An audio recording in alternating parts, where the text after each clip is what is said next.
Zee 24 तास एक पाऊल पुढे. अनावधानाने झालं या संदर्भातलं उत्तर सरकारकडून मिळू शकले नाही.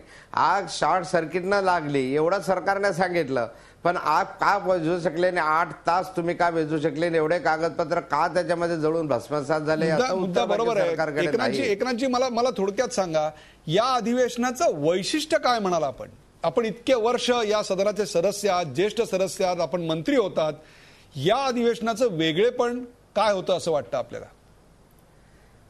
नाही, मला वाटतं वेगळेपण केव्हा असतं, जेव्हा सरकार संवेदनशील असतं आणि आपल्या मांडलेल्या मुद्द्यापासून ते पळ काढत नाही तेव्हा. आता या कालखंडामध्ये अनेक प्रश्न आम्ही मार्गी लावण्याचा प्रयत्न केला, सरकारला धारेवर धरलं. जे काही आम्ही आपल्यासमोर मांडलं होतं ते सारेच प्रश्न जवळपास या अधिवेशनामध्ये सिंचन घोटाळ्याचा विषय असेल का, छगन भुजबळांच्या संदर्भामधला विषय असेल, आग लागल्याचं प्रकरण असेल, दुष्काळाची परिस्थिती असेल, राज्यामध्ये सर्वत्र चाललेली काविळीची साथ असेल, या अनेक मुद्द्यांना या संदर्भामध्ये आम्ही चर्चा उपस्थित केली. काही विधेयकांच्यावरही आमचे मतं आम्ही परखडपणे आणि स्पष्टपणे या ठिकाणी मांडले. जर उपलब्धी म्हणालो तर सरकारला या संदर्भामध्ये सिंचन घोटाळ्याच्या संदर्भामध्ये श्वेतपत्रिका काढू असं जाहीर करावं लागलं.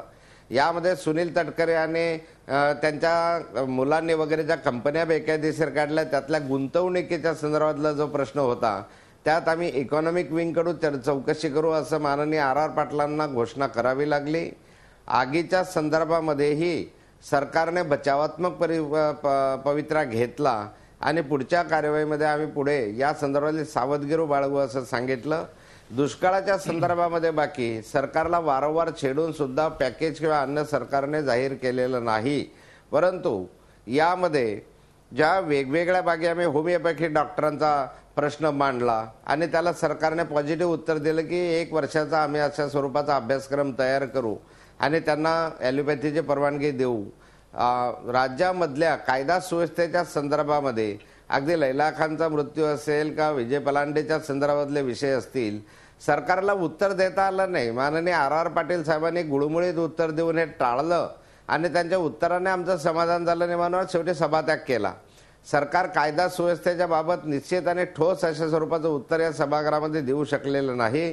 जी परिस्थिती आहे ती आहे. म्हणजे वाळूच्या संदर्भात, खनिजाच्या संदर्भामध्ये जे आम्ही प्रश्न विचारले त्यामध्ये सरकारला या वाळू माफियांना मोका लावावा किंवा या संदर्भामध्ये झोपडपट्टी कायद्याखाली त्यांना अटक करावी सरकारला मान्य करावं लागलं. आणि वाळूचं टेंडरिंग काढणं या संदर्भामधली भूमिका सरकारने जाहीर केली आणि या वर्षापासून ते टेंडरिंग आणि वाळूच्या संदर्भात होत असलेले गैरव्यवहार यामध्ये कमी होतील अशी ही. तरी सर्वसाधारणपणे एकनाथराव, तुमचा सूर असा दिसतोय की या अधिवेशनात सरकारच्या संवेदनशीलतेमुळे काही वेगळेपण असं आपल्याला जाणवलंय. मला जायचंय नितीन सरदेसाई यांच्याकडे. नितीनजी, मला सांगा, राजेंद्र दर्डा यांनी 10 जुलैला असं सांगितलं की मराठी शाळांच्या तुकड्या वाढवणार. एक प्रकारे तुम्ही जो मुद्दा वारंवार लावताय, तुमचे नेते राज ठाकरे जो मुद्दा वारंवार लावताय, तुम्ही ज्याकरता आंदोलनं करताय त्याच्याशी पूरक, त्याच्याशी एक मिळतीजुळती अशी भूमिका सरकारनं घेतलेली आहे. तुम्ही समाधानी आहात या घोषणेवर? समाधानी मला असं वाटतं की आम्ही आत्ता नाही आहोत, कारण प्रत्यक्ष कृती जी दिसायला पाहिजे ती दिसत नाहीये. कारण मराठी शाळांना मान्यता मिळण्याचा जो विषय आहे तो आजही तडीस गेलेला नाहीये. काल सुद्धा तशा पद्धतीची काही मुलं मंत्रालयावरती आझाद मैदानामध्ये त्यांचा मोर्चा आलेला होता. त्यामुळे सरकार सांगतंय एक, पण ते खरंच केलं जातंय का? म्हणजे अनेकदा ज्या वेळेला काही मुद्दे असे असतात की जे सरकारला मान्य करावेच लागतात, जे जनतेमधून आलेले असतात, जे आम्ही मांडतो, पण ते मांडल्यानंतर त्याला सरकारने होकार दिल्यानंतर सुद्धा प्रत्यक्ष कृतीमध्ये ते येताना दिसत नाही. आणि त्यामुळेच हे सरकार असंवेदनशील आहे. जिकडे अडचणीत येतात तिकडे ते मान्य करायचं, पण प्रत्यक्षात मात्र उतरवायचं नाही. प्रत्यक्षात कोणत्याही प्रकारची कृती करायची नाही. मला जायचंय अभय देशपांडे यांच्याकडे. अभय देशपांडे, तुम्ही गेले अनेक वर्ष अधिवेशन कव्हर करताय, ज्येष्ठ पत्रकार आहात. मला सांगा, या अधिवेशनाचं वैशिष्ट्य आपण काय सांगाल? या अधिवेशनाचं एकूणच समालोचन आपण काय कराल? या अधिवेशनात बघितलं तर एवढे विषय जे विरोधकांना उचलून धरता आले असते असे खूप विषय होते. परंतु म्हणजे मंत्रालयाच्या आगीपासून ते महाराष्ट्रातल्या दुष्काळापर्यंत, आज महाराष्ट्रातले 355 तालुक्यापैकी 268 तालुके दुष्काळाच्या छायेत आहेत. म्हणजे या महत्त्वाच्या प्रश्नापासून ते मंत्रालयाच्या आगीपर्यंत अनेक प्रश्न असतानाही त्या प्रश्नावर विरोधकांनी आवाज उठवून त्याची धग सरकारपर्यंत पोहोचली आहे असं जाणवलं नाही. हे मुख्य कारण सांगतो. कदाचित याला असंही सांगता येईल की सलग 3 टर्म्स म्हणजे 15 वर्ष विरोधी पक्षात बसावं लागल्यामुळे विरोधकांच्या शब्दाची धार बोथट झाली आहे की सलग 3ऱ्यांदा लोकांनी निवडून दिल्यामुळे सत्ताधाऱ्यांची कातडी थोडी जाड होऊन त्यांची संवेदनशीलता हरवली आहे. यात मला असं वाटतं की दोन्ही कारणं आज आपल्याला गृहीत धरावी लागतील. यामध्ये एक महत्वाचं मला असं सांगायचं लागतं की प्रत्येक विषय उपस्थित झाले पण तो एक विषय हातात घेऊन तो पूर्ण धसाला लावणे हा जो प्रकार असतो तो या अधिवेशनात दिसला नाही. मंत्रालयाच्या आगीचं तर आपण सांगतो की त्याच्या सरकारकडून अपेक्षित उत्तर आलं, परंतु दुष्काळाचा विषय जो पहिला म्हणजे प्राधान्य क्रमावर वर पाहिजे होता तो आला नाही. आता मनसेने टोल सारखा मुद्दा बाहेर एवढा उचलून धरलेला असताना सभागृहात मात्र अधिवेशन संपण्यापूर्वी 1 दिवस आधी अंतिम आठवडा प्रस्तावाद्वारे हा विषय आला, त्यावरून टीका उत्तर झाली. जर हा विषय प्राधान्याने घेतला असता पहिल्या आठवड्यात तर कदाचित सरकारचं धोरण विधानसभेतच स्पष्ट होऊ शकलं असतं आणि त्या प्रश्नाचा सोक्ष लागला असता.